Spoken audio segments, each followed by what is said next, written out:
Hello, everybody. Welcome to the HealthForce podcast.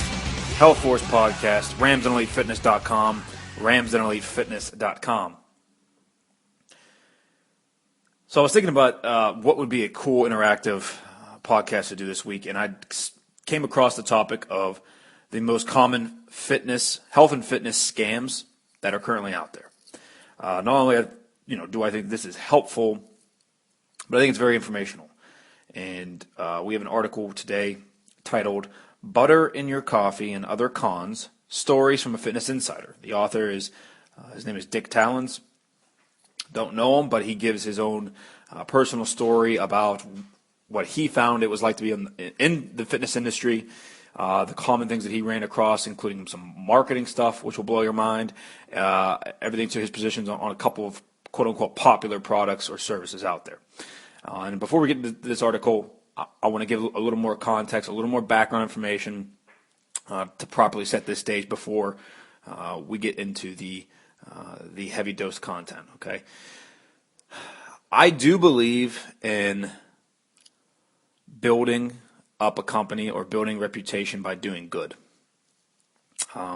That's why we do our podcasts for free. We do our articles for free, videos on YouTube for free, social media, Instagram, Facebook, Twitter, all free.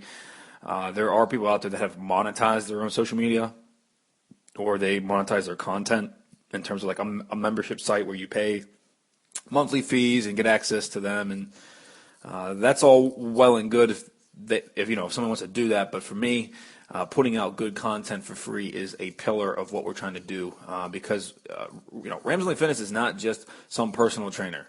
I think that's still that still comes down to our branding and what we're focused on internally, and to educate people on all of our programs.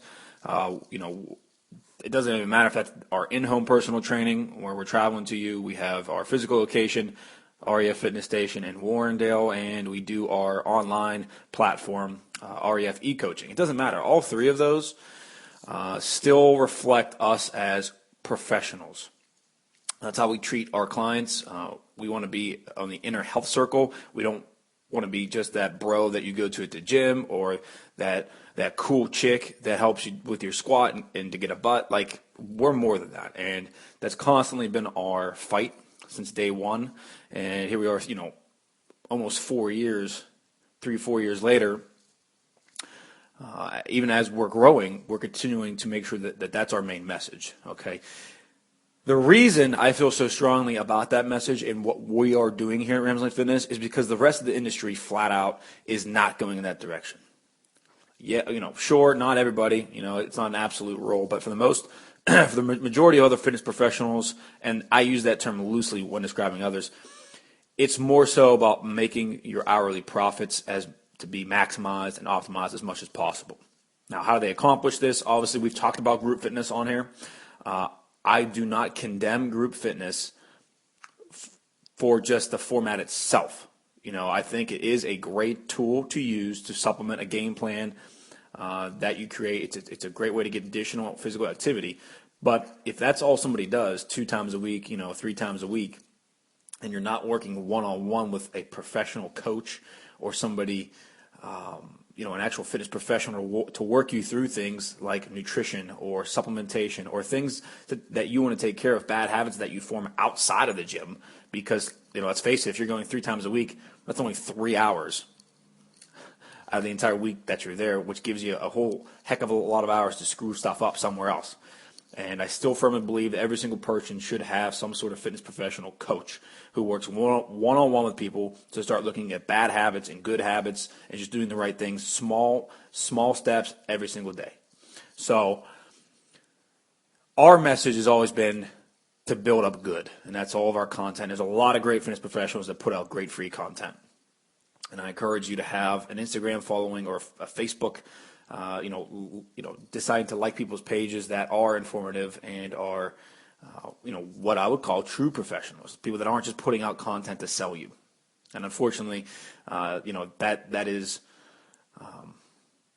the overwhelming majority of my industry. It's all about selling, because health and fitness is such an emotional issue. Does that make sense to you when I say that? It's an emotional issue. Fitness and physical appearance often go hand in hand with things like confidence or the opposite, depression, things like that. I feel like there's a lot of societal pressure to look and feel a certain way.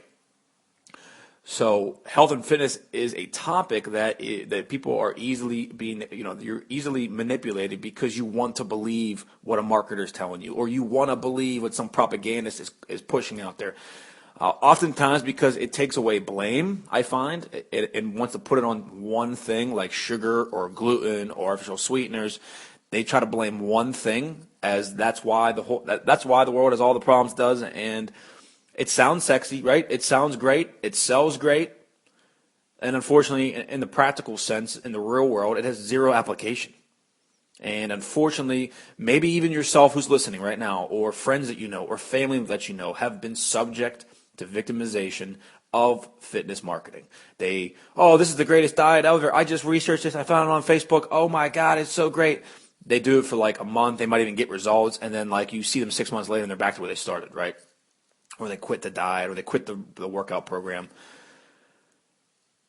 And that cycle repeats. Most often, people will do this more than once. It's not like you just buy, Shakeology. Oh my God, I get a 30-day supply of Shakeology. And then like, once you're done with that one, the next thing rolls along. Oh my God, it's a new this, and you go for it. And I want to be very clear about, I'm not blaming the individuals for this. I'm very, very, very straightforward about admitting that health and fitness is an emotional topic on top of everything else. And so whenever you have an issue like this, people are never fully able to sit down and rationalize and go through all the material and come up with a logical decision based on facts. You tend to be sold a bag of goods from a marketer and the goods end up being rotten bananas, but you buy and you find it out later. That just tends to be what it is. But guess what? You're the one sitting there now with the loss, and the marketer got his bang for his buck, got his money, and he's moving on to the next person.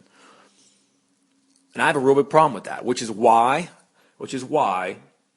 I may draw a little bit of criticism, but there's two primary ways of doing good in this world, and specifically for our purposes, in the health and fitness industry. There's two ways to do good. Number one is put out the free content, put out good stuff, have good programming, have good principles, good core beliefs, promote good, have people rise up. The other way, regardless of if you agree or not on a moral compass, the other way to do good is to defeat bad, period. It's just the way it is. I do not plan, nor do I ever plan, or do I even want to even consider the possibility of only building up our brand and image or build up the good by tearing down others. That is not the main purpose of criticism. I think we definitely are in a society where we are way too reactive, way too emotional about criticism. If somebody wants to make a articulate point about you, your brand, your service, your company, your program, what have you, and you react by an emotional tantrum, by getting angry, not willing to engage in a discussion, any of those, you've lost. You've lost. You've reacted with hostility to somebody who may or may not have a legitimate point, a legitimate concern. So that's my personal opinion on the matter. We do good on this podcast even. There's podcasts that we do that we tell, we try to give you guys information about how to be better, how to eat a high-protein diet, how to get to the gym on a consistent basis. But we also, on this program, dedicate entire podcasts to defeating bad, like apple cider vinegar in every freaking morning drink. The food babe, we take on her. We challenge Dave Asprey, and we'll get to him again. I think this might be his third appearance on our podcast. But I will not let somebody misinformed and or just a great marketer to come out here and dissuade others and get them to fall into that trap, lose some money, not get results, and then be back at square one. I'm sick of seeing the cycle repeat. So by God, we will take on people and bring up legitimate points. It's not an emotional reaction. I don't know half the people that we criticize. They're bigger than us. And that's not the point. They'll probably never see this podcast in their life. It's not for them. It's for you. It's for this audience, the smartest audience in the health and fitness industry. I could come on here and, I had meatballs for dinner. Hey, Hey, how are you doing today? Oh, you went to the gym? That's great. Oh, yes. Like we could be a boring podcast. You see what I'm saying? If you want that, I have a very, very strong feeling that's not what people want. Nobody wants that. So let's move into some of the substance of this article entitled Butter in Your Coffee, Other Cons, Stories from a Fitness Insider, Dick Talons. So we're going to go through some of this. I'll interject my commentary throughout. It's a good article. And so these are some of the most common scams that you will run into in the fitness industry and why they're scams. I'm not just going to, attack people. We're not just going to list people's programs that don't work. I'm going to actually tell you why they're scams and or why they're ineffective. And then at the end of the day, then it's up to you at the end of this podcast to make up your own mind. Just like we do on every podcast. Don't just believe me. Listen to the rationalization, the theory, where I'm trying to come from, my point of view. I'm gonna try to bring facts to the table. Listen to my side, listen to the other side, and then come up with your own opinion. Here we are. 3 years after co-founding Fitocracy, we launched a new online coaching service to start bringing in money. We needed a way to hook people in, but no one seemed interested. It didn't make sense. The sales email I was sending technically ticked all the right boxes. It was well positioned, engaging, clearly priced, the exact formula I had been taught in Wharton Marketing 101. In my desperation, I confided in my mentor, who was a well-respected fitness expert who I'd been following for years. Quote, well, let me take a look at the email you're sending to your users, he offered. I forwarded what I then thought was a good sales email. I soon learned that it wasn't. Quote, that is horrible, he said, sending my ego and the mental image of our bottom line tumbling. There's no deadline for the user to purchase. Limit the group to 10 spots left and say that it ends in 24 hours. Oh, also qualify everyone by saying that you're only looking for people who want serious results. Now, his instructions seemed arbitrary and unnecessary. Surely nobody would be gullible enough to be lured by a false impression of scarcity. But I did what I was told. I tweaked the email to talk about the group's limited nature. I fired them off into the ether, not particularly convinced that anything would improve. I was wrong. Within 10 minutes of sending the new email, there was a sale. Then another. A cascade of registrations flooded in. We eventually had to turn down clients and started a waiting list. It was a self-fulfilled prophecy. By faking scarcity, we had actually created it. A simple tweet-sized change was enough to resurrect our marketing efforts. And then it hit me. This person wasn't just a fitness expert. He was also a marketing expert. I had been reading his emails and blog posts for about a year now, and while much of his writing added value to my life, every piece of content was an intentional, well-crafted advertisement. The more time I've spent in the fitness industry, the more I've learned how much marketing can make a difference. But there's a fine line between marketing yourself, a necessity if you want to make it in this industry, and becoming a dishonest con man. Unfortunately, fitness is one industry where it's easier to make it the latter. So I'm going to stop. Think about that. The guy sends an email out starting a new online coaching program, and he virtually hits no sales, nothing. Gets no feedback, no bites, nobody signing up, nothing. This mentor of his tells him, hey, just tell them you only have 10 spots left. Tell them that there's only 24 hours to act. And now this guy sells out the wazoo. So much, in fact, that he got fully booked. Their company got fully booked. They couldn't do any more clients. So obviously it's way more than 10 spots. So, let me ask you. I'm sure you've seen these emails. I'm sure you've seen these Facebook ads, these dishonest ploys to try to get you to buy. Oh, there's only 24 hours. Oh, my God, there's only 10 spots left. It's kind of funny how every time, if it says there's 5 spots left, you sign up. You're always one of the 5 that gets in, right? How does it make you feel? I mean, does that make you feel like you're being taken advantage of? Does it make you feel like people, these marketers are thinking you're stupid? Do you just, maybe just acknowledge that that's just marketing? Hey, more power to them. I'd be very interested to get your feedback on that. All comments can be left, Rams Elite Fitness on Facebook, Instagram, or our brand new website, ramselitefitness.com, completely remade. So from a visual standpoint, that our new website is superior. So I don't know. I obviously understand why it worked from a business owner standpoint. If you fake scarcity or tell people there's only so much left, everybody seems to rush to it. But I can't. I could never do that in some sort of marketing campaign. If we were to run a Facebook ad I would never be able to put that into the content. I just could never do it. Tell people there's only 5 left, meanwhile I'll accept 50. You know what I mean? Like I couldn't do it. And that's just a nibble. Like that's like the first bite of this article and our topic today. That's the first little hint at something. Let's keep going here. In fitness, marketing is everything. Marketing in and of itself isn't necessarily a bad thing. Everyone in the fitness industry or any industry who's trying to make a living for themselves knows that they need marketing to survive, myself included. The alternative is to find a 9-to-5 job, or worse, work for a corporate gym and get stuck racking the weights of some tanned blank who only comes in to get a pump before heading out to the club for Jaeger bombs. Unfortunately, marketing is everything for those out to make a name for themselves. Those who actually change lives through evidence-based methods, like Alan Aragon, who is an absolute stud in this industry. If you don't know Alan, go to Facebook, Alan, A-L-A-N, last name Aragon, A-R-A-G-O-N, or go to YouTube. Watch Alan's stuff. The guy is fantastic. He is a true evidence-based nutritional expert. But people like Alan will always get trumped by the likes of marketers without a conscience like Vani Hari, a.k.a. the Food Babe. And again, the Food Babe, we have done a podcast on her.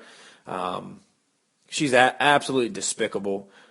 She's the quintessential fitness marketer who puts herself out there, brands herself, makes all kind of money off of pretty much lying or drawing, at best, drawing wild correlations and distorting actual science. So, but somebody like her is way more popular than Alan will ever be. No doubt about it, especially in this day and age with social media and everybody's, it's all about what's sexy, quote unquote, right? What's the most controversial? What sells? But this is the nature of the industry. Expertise and experience are by no means correlated with success. To the unsuspecting mainstream, there's an inherent assumption that popularity stems from one's knowledge and experience, and that assumption is completely wrong. One thing I learned about the industry is that actual experts, are known to argue about everything and rarely come to a consensus.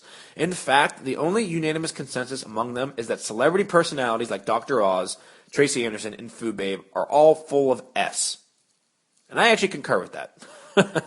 I do concur with that. That is one thing, and that is true. People that actually look at the evidence-based science about health and fitness, dieting, workout programming, we have our little minor disagreements on a consistent basis. Somebody thinks carbohydrates are maybe a little bit better. Somebody thinks they're a little bit worse.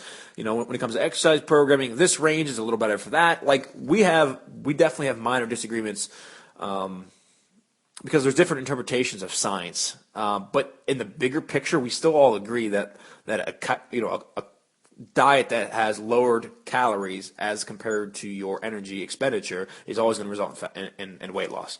So big picture, we agree. It's the minor details, maybe some methods and concepts in which we disagree. But we all definitely are in unison that people that don't use science at all or distort it for their own personal gain are a disgrace. Back to the article. If you hear about a person or a product, it wasn't necessarily because their methods work. It's because they marketed their ass off. Those who rise to the top are simply those who are the best at selling their quote-unquote wisdom, even if it's completely wrong. Elite fitness moneymakers know that getting your attention is all that matters, and they'll go great lengths to build their business around capturing it. And I want to stop there.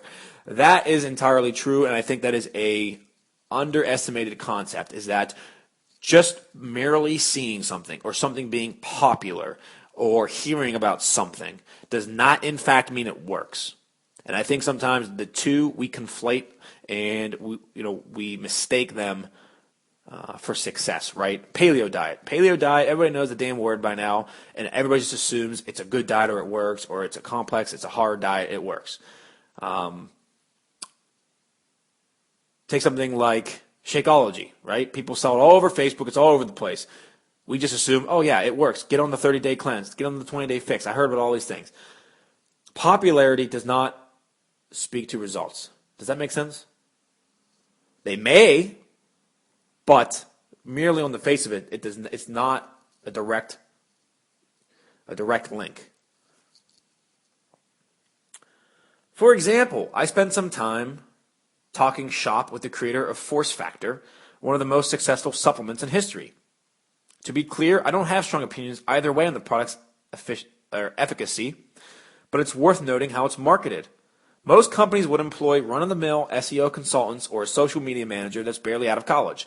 Instead, Force Factor's parent company hires the smartest minds from Harvard and MIT in order to groom them into engineers, marketers, and data scientists.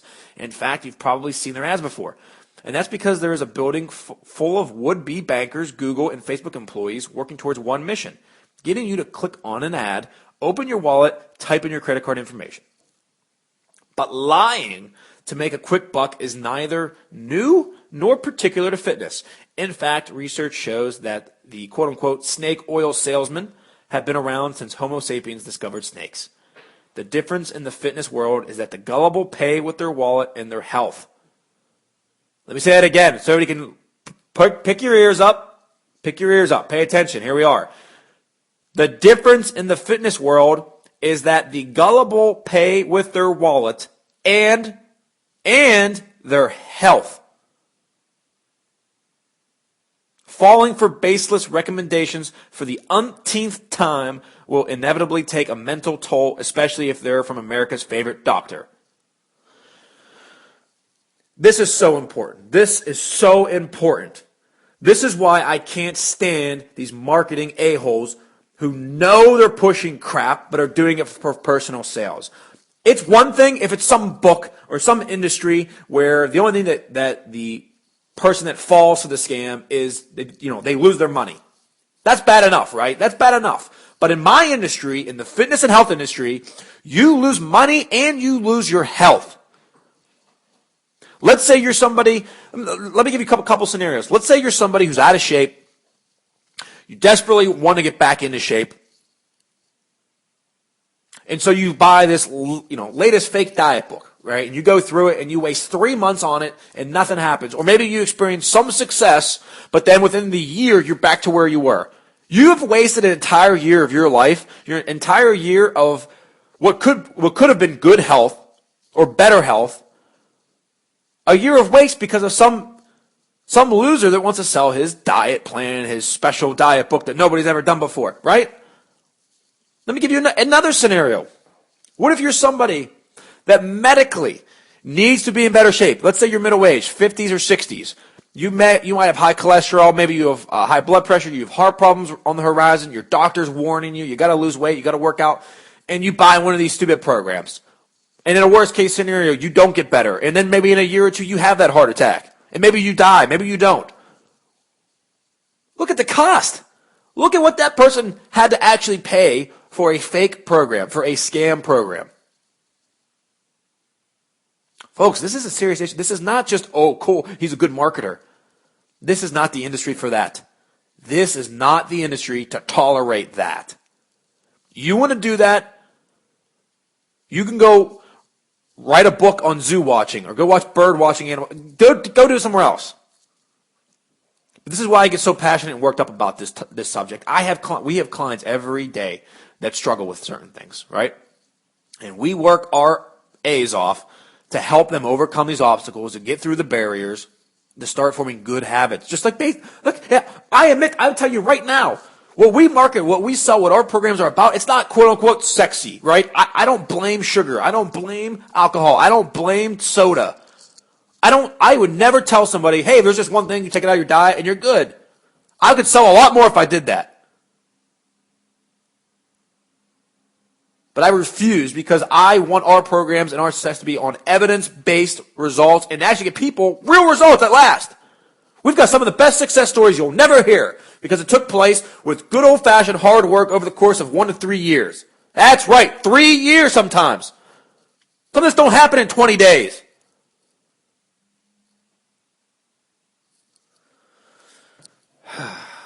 That feels good. I blame the coffee, folks. I'm having a nice cup of coffee, and yes, that was lovely. I'm sure we'll have some more as we continue.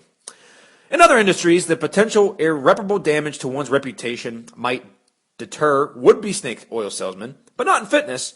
Performers of these charades are rewarded by being perceived as gurus in the field. Never trust a salesman without doing your due diligence. Some will do anything for a quick buck. They may be handsomely rewarded for it too.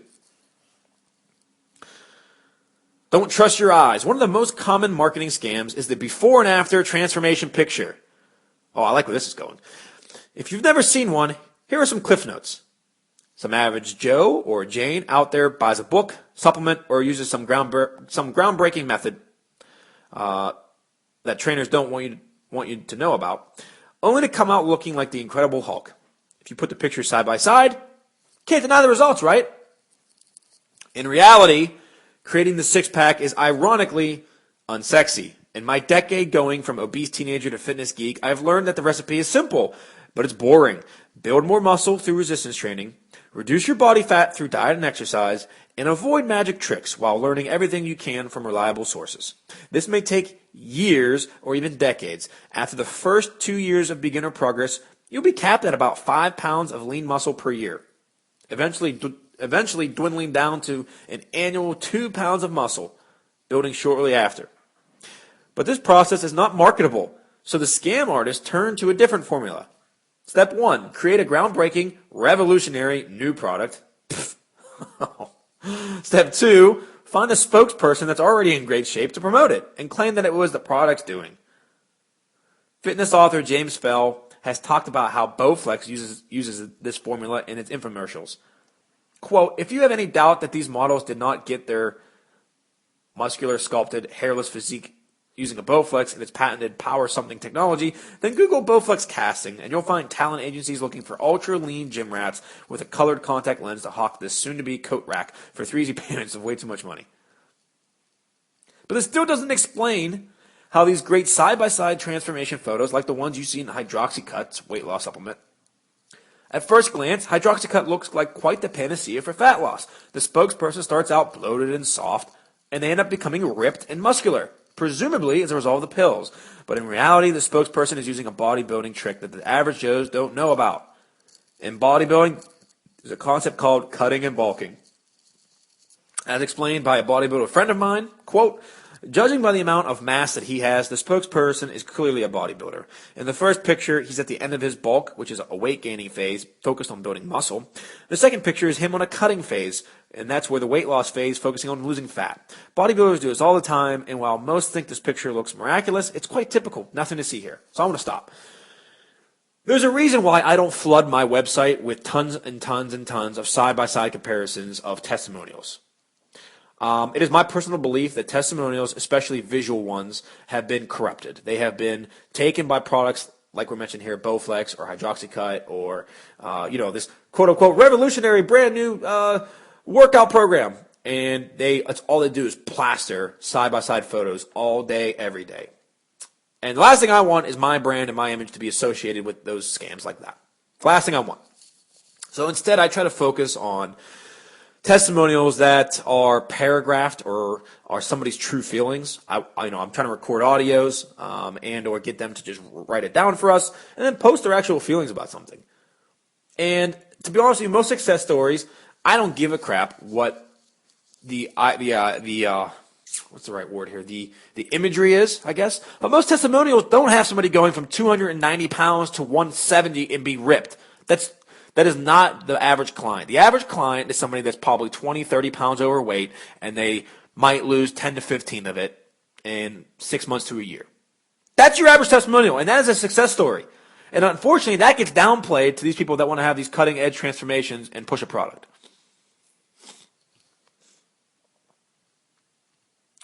We're going to move ahead here past some of this testimonial stuff. I think I've said everything that I need to say on it.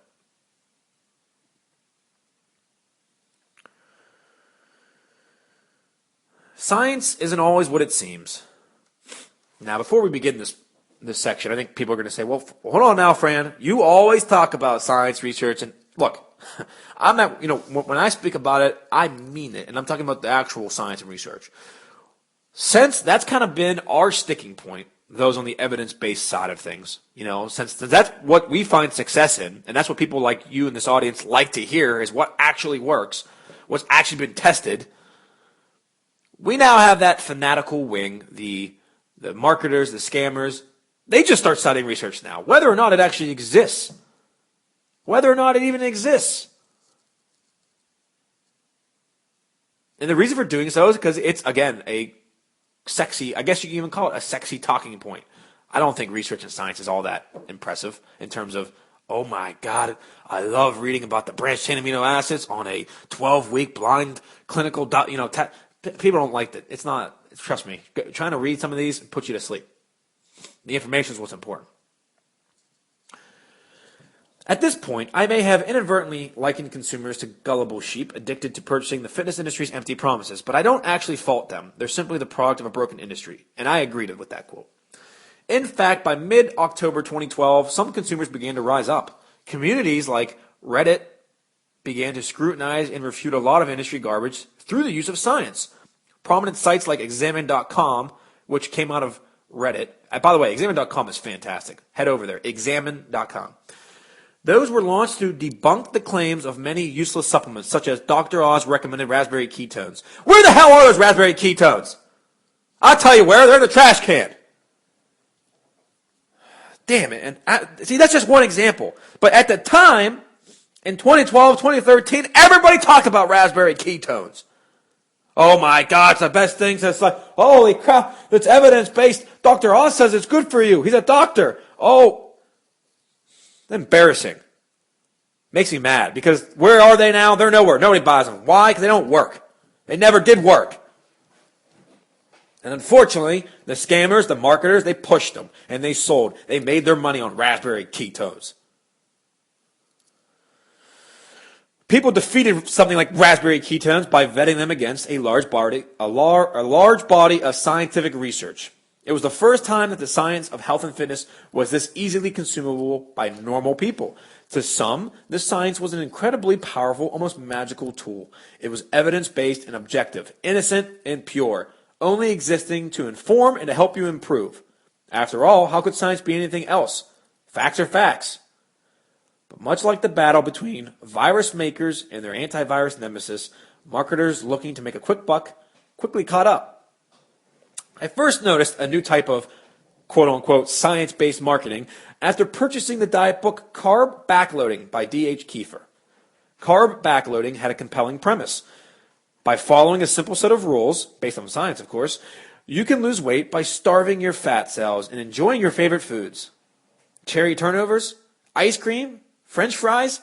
Hell yeah, you'd be an idiot to not want that. Each chapter read like a science textbook of sorts, containing recommendations backed by an impressive volume of references, rivaling the National Archives in length.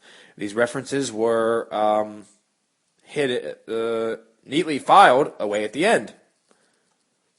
But a closer inspection shows that not only were some of Kiefer's references completely irrelevant, they actually contradicted his major claims. This would eventually become his major MO, modus operandi, for those of you. Nonetheless, Kiefer was one of the first to utilize a powerful marketing blueprint. Step 1, create product. Step 2, make scientific claims. Step 3, inundate the consumer with more research than they can handle. You can't argue with science, right? What are you? Somebody gets you. Oh, we'll skip that part. In Kiefer's case, this method was rewarded. A close source told me that the book netted somewhere in 6 figures. For a fitness ebook, that's a resounding success. While Kiefer may have been one of the first to own the manipulation of science as a marketing tool, he stopped short of creating a cultural phenomenon, such as putting butter in your coffee. Oh, my friend Dave. Let me take a sip of coffee here. I have some coffee right here in front of me. No butter, of course. I'm going to take a sip of this, and then we'll get into this. This is going to be good. Good old coffee. French roast. In December 2010, Dave Asprey, better known as the Bulletproof Executive, started following me on Twitter. He had a total of 15 followers, and I had never heard of him before. Today, he's one of the fastest rising names in the fitness industry, creating a cultural phenomena around putting butter in your coffee and amassing a loyal following that listens to his every word. In fact, he just launched Fat Water, backed by venture capital firm Trinity Ventures. Come on now. I tell you what, people, if you buy Fat Water, you're in trouble. coming in for detention. Come over to my place. Come over to our fitness facility. You're in detention. While Asprey's products are based on lies, his story is compelling.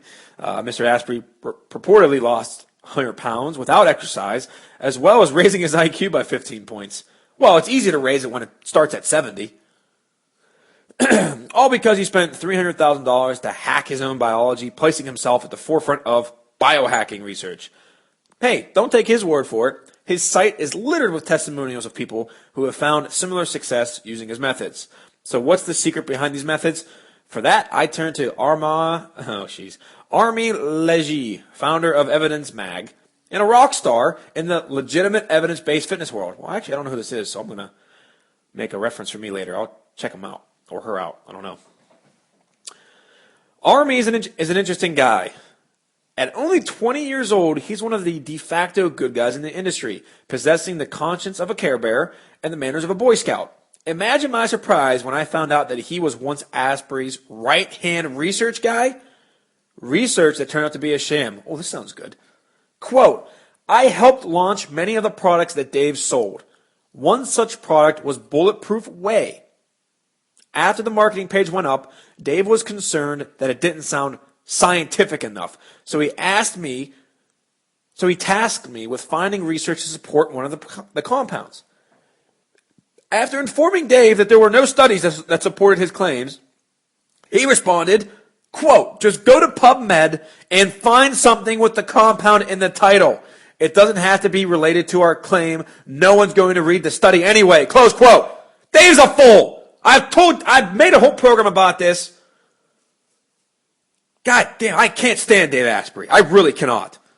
The more and more you learn about this guy, the more sickening it is. We did an entire podcast on him. Everybody right now, you can pause this one, go look it up. It's Bulletproof Coffee. The guy's an idiot. He claims all this coffee has all these toxins in it, and only his coffee is a special one that works.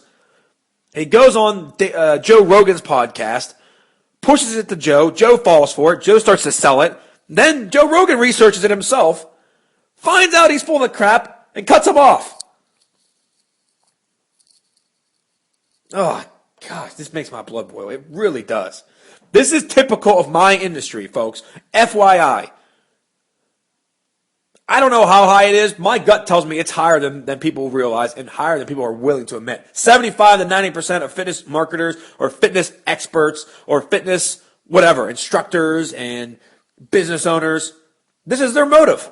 This is their MO. They want to go out, make a product first, find selective research that supports it, and oh, look, it's scientifically based. Whereas myself, on the other hand, when I come up with my opinions, when I give you guys free content, when I come up with what actually works, my programs, it's the other way around. I look at the research first. What works? Cool, this is it. How can we implement this with people? Let's find the path. Bang. Completely opposite. God. The Bulletproof executive was truly obsessed with science, not for the purpose of knowledge, but because he knew that science was a powerful sales tool. In another example from Army, he was named chief researcher for Asprey's, quote, The Better Baby book. Here's another alleged conversation that took place. And I do want to say it's important that these are, allegations from this individual, a chief researcher. So, it's not like it's not like they caught Dave on a secret mic or something saying some of this. But, let's be honest. Is it really, does anybody really doubt that this took place? If you've listened to our previous podcast on Dave Asprey and the things that he talks about and all his pseudoscience, I fully believe this 100%. There's no reason to really doubt this guy. Army says, I'm happy to do the research, but it's going to take forever to find good research on this topic. And Dave says, quote, you don't have to take too much time. Just make sure you find 10 to 15 studies per chapter that look like they should be in there. Oh, gee. For Army, that was the last straw. In fact, he chose not to fully complete this task. I suspect it's because giving baby recommendations based on BS can have some pretty bad side effects, such as death. But Army didn't need to fill in all of the research because Dave did that for him. When Army took a look at some of the materials he found reference links to, Some of them went to, quote, random alternative BS health sites with zero research. Army can't remember the exact names, but they were something along the lines of makeyourbabybetter.com, listed as a reference. As for testimonials, quote, for every good testimonial that came in, there were many more that said that these methods did nothing for them. And I was told to ignore these people. Once Dave had to troubleshoot someone who wasn't losing weight and told them that they were probably just weren't eating enough butter. You gotta be kidding me. Eat more butter to lose weight, you say? If you haven't figured it out by now, the whole butter for weight loss recommendation is about as real as Santa Claus and the Tooth Fairy. To be clear, there's nothing inherently bad about butter, but simply consuming it is not going to make you lose weight. For safe measure, Alan Aragon, the actual evidence-based researcher mentioned earlier, explains it anyway. All right, I'm going to read his quote. Perk up your ears because you're going to hear a real scientist, a real researcher, a factual individual. Perk them ears up. Here we go. Quote, eating more butter as a solution to weight loss is as dumb as stabbing yourself in the neck as a solution to bleeding less. It simply makes no sense. There is nothing inherently fat-burning about any particular food, especially not butter, which is much more easily stored as fat than, say, a protein-dominant food or even most carbohydrate foods, and a wide range of foods that aren't as energy-dense. Compared to other foods, butter isn't particularly satiating either. There's certainly no shortage of individuals who are obese that consume butter daily. Close quote. As for the legitimacy of Asprey's own transformation, you can decide for yourself. It's worth noting that Asprey has openly been receiving testosterone injections for about a decade, which he claims is simply replacement therapy to normalize his levels. But then again, Asprey makes a lot of claims. God, he is one person that does get my blood going. Can't stand, man. Can't stand. I have some contacts of mine on a personal basis that they've stopped short of saying that they completely buy everything that Dave claims, but they certainly seem incapable of separating his guidance or his claims on actual research or even just, at this point, it's almost common sense. They tend to get sucked into these complicated theories that really spin in circles, and it's unfortunate to observe, in my opinion. But I know people that fall for these books, right? I know people, so it's not like I haven't seen it in person, you know. Actually, the hardest thing in terms of trying to one of the hardest things is not necessarily to disprove someone like Dave Asprey. I actually think it's quite easy. It's actually convincing people who already believe him that he's wrong. That's the hardest thing about this, is that these snake oil guys, they have this sex appeal, right? They have this top-breaking, this secret formula. They're so mysterious about it that when somebody actually takes that leap of faith and they actually believe them or buy their product, they now almost automatically have to be sucked into the whole paradigm, right? They get sucked in there. It's like CrossFit. CrossFit sucks people in, and once you do CrossFit, you're a CrossFitter for life. There's no talking you out of it. Trust me, personal experience and observational experience. It doesn't happen. So same thing here. Once somebody falls into it, they read the book, the Bulletproof Diet book or the Bulletproof Coffee book or whatever. They start doing it, and they're like, yeah, man, totally, bro. I have all this fat. My body's using fat for fuel. Oh, yeah, it works great now. And it's like, it's almost like you don't have the heart to tell them, you understand, you just gave this guy money and your time and your effort for nothing. Come see me in a year and a half, and once you've decided this book is in the trash can or doesn't work for you, whatever you rationalize, come see me. We'll work on some evidence-based methods, and it'll be a long slog, man. But we'll take care of some of your bad habits and give you some good ones instead. Here is Mr. Terran's How to Identify a Snake Oil Salesman. So this should be interesting. The good news is that just being aware of what goes on in the industry will make you think more critically. Still, how do you distinguish between Examine.com and Bulletproof Executive when both are claiming science is on their side? Now, before I get into these actual numbered reasons, I want to tell you, if you think back to some of our earlier podcasts on people like the Food Babe, even on Dave Asprey, I try to start every podcast with the context of what I call a fanatic and what the common characteristics are. So I'll go through mine briefly. Number one, somebody who their life revolves around this one idea. My life right? With what we do with customized fitness and nutrition and programming, there's not like one technique that like if it gets disproved tomorrow that puts me out of business. Does that make sense? Like I'm not radical. I'm not fanatic about one thing. There's not one thing that we preach or that we recommend that is like live or die by the sword. Even our most basic recommendations, like a high protein, moderate fat, moderate carb diet. Number one, we have clients that might be low carb and high fat and high protein, or like there are fluctuations. But if it comes out tomorrow, which again is like 99% unlikely, but let's say it comes out tomorrow and high protein diet now is super harmful for you, then that's fine. There's new research that comes out and proves that. Okay, I'll change my opinion, and it's not going to ruin me because there's no research that currently exists on it. It's not like I've been ignoring it for years and years and just blindly trying to push it off. So does that make sense? I think that's a major difference, is that when you look at somebody, the stuff they're promoting, are they all in on it? Like, are they obsessed with it? Or is that their one thing? Like, if that becomes disproved, they're ruined. Most cases, if it's yes, then they're going to sell you their marketing BS and cherry pick science to support that because they're just incapable of hearing criticism or acknowledging that their opinion is wrong because that's their entire life. Their entire professional career is around that one thing. So that's a big characteristic for me. Another one is the dramatization of consequence if you don't listen to them. So, for instance, if you don't do X, Y, and Z, you'll have a heart attack. Or if you don't stop consuming artificial sweeteners, you increase your risk of X, Y, and Z.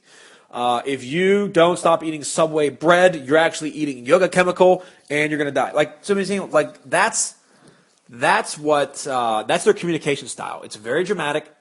It's very violent. It's very polarizing. It's done so because it needs to be that way to sell their BS, right? It has to get you scared. It has to pull the emotional tug strings. It can't get you on a rational basis. It can't talk to you about actual mechanisms of how it works in the body. So those are mainly my two major ones. I've talked about them at length on our previous podcast, so you can certainly check out those if you want to hear my full explanation. But let's get going with this article. Number one, ask yourself, is this person trying to sell me something?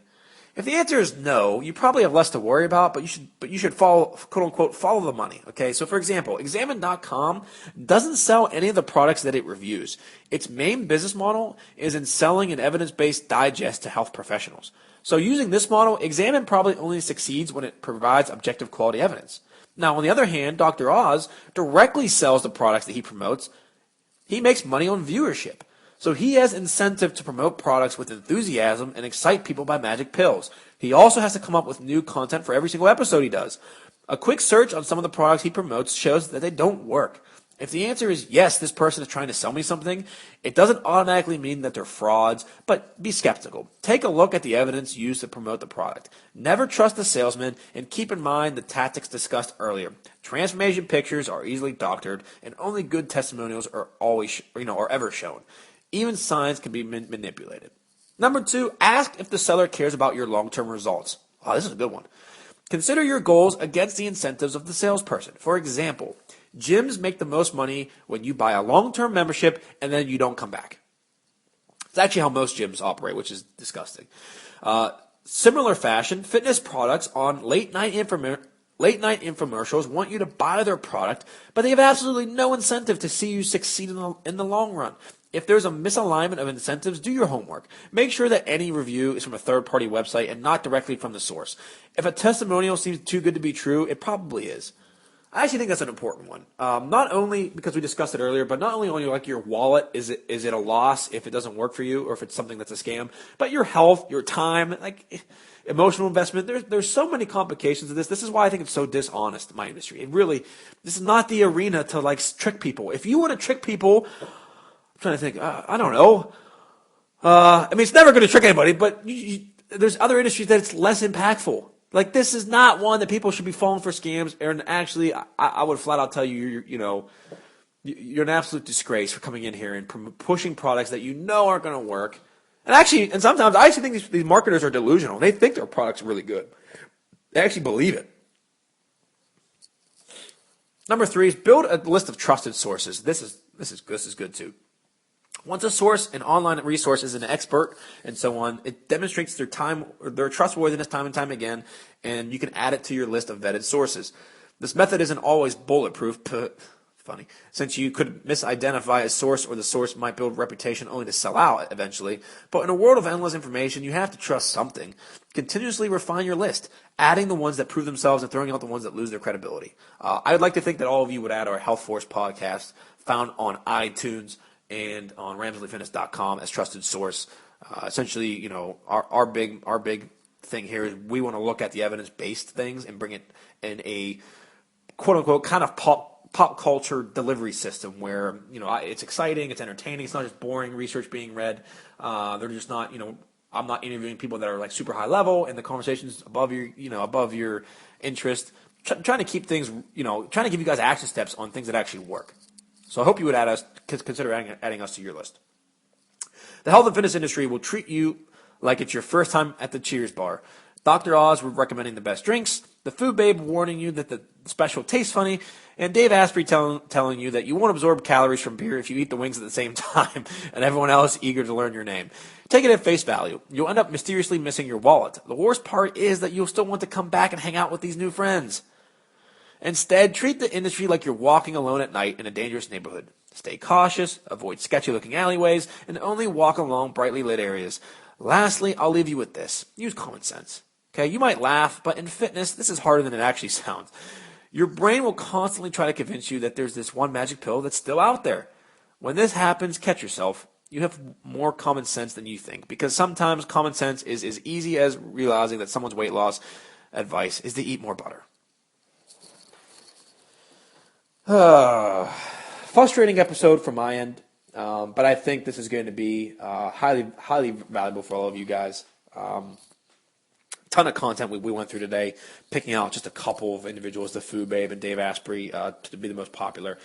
But it is a frequent occurrence on this show that we will tackle individuals that are selling propaganda. I told you at the beginning of this podcast, 2 ways to do good: give you guys positive, life-changing habits that you guys can form, or give you tips and tricks of how to get towards a better, work towards a more healthy life.